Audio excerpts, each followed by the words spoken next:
Rabbi Nachman of Bratslav taught, "The whole world is a very narrow bridge, and the most important part is not to be afraid."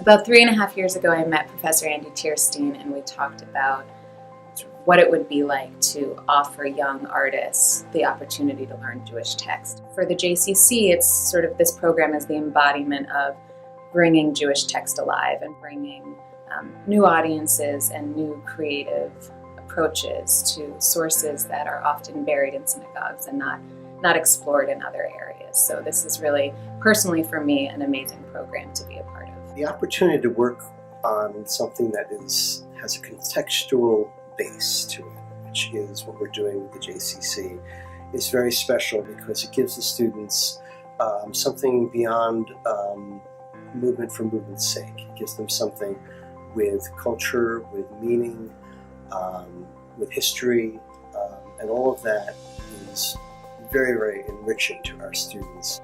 This year we have 8 students participating in the program. We have 4 composers and 4 choreographers. Professor Andy Tierstein at NYU selects the pairs, the creative pairs, 1 composer, 1 choreographer, to work closely together on creating new work related to the theme of the text that we've been studying together. And this year's theme was Jewish responses to fear. Through our exploration together of Jewish texts on the theme of fear, we were able to bring those texts into conversation with modern life. We were able to question them, to reinterpret them, and to use them to create art. This year's theme of fear is, of course, remarkably apropos of the times, the navigation of hope and the use of hope to navigate fear.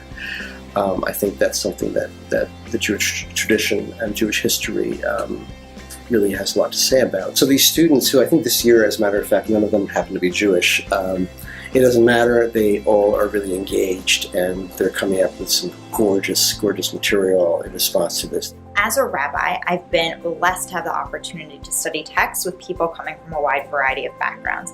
I have never until this year had the opportunity to participate in the creative process with Jewish texts in this particular way. I was so impressed by the willingness of the composers and choreographers to go out of their comfort zone, to read these texts, to grapple with these texts, and to bring them into their everyday lives. And it was also out of my comfort zone when we started dancing and moving around, either as a warm-up or as a way to get back into our bodies after sitting and discussing. It's pretty amazing to be in these study sessions with these creative minds, because it's really, you get to see the creative process happen instantaneously. I mean, they're learning new content, and then right then and there you see the spark of inspiration, and they work together so seamlessly pretty much right away. And these are students from all different backgrounds, from all over the world, many of whom have never engaged with Jewish texts before, who are just diving in and gaining fluency in a whole new area. And it's very rewarding for us at the JCC to see this process come alive. Music and dance paint on the canvas of time. What dancers and musicians learn is to both think about the moment-to-moment work and also think about the whole canvas at once. It's a great opportunity for us from NYU. We're really grateful to the JCC for having the vision to open this up in this way. I think it's so important to have young people creating new works in response to themes that are both ancient and entirely of the moment. One of the things that is so powerful about bringing this group of people together in the room is that we each come from different perspectives. Not everyone in the room has a faith tradition of their own. Many people spoke about their own spirituality and their own way of understanding the world. The works that the artists have created really draw from their own impressions and understandings of our theme of fear, our conversations around all of these texts, as well as the specific texts that have stood out to each pair as sources of inspiration, as sources to question, and as sources to really draw on.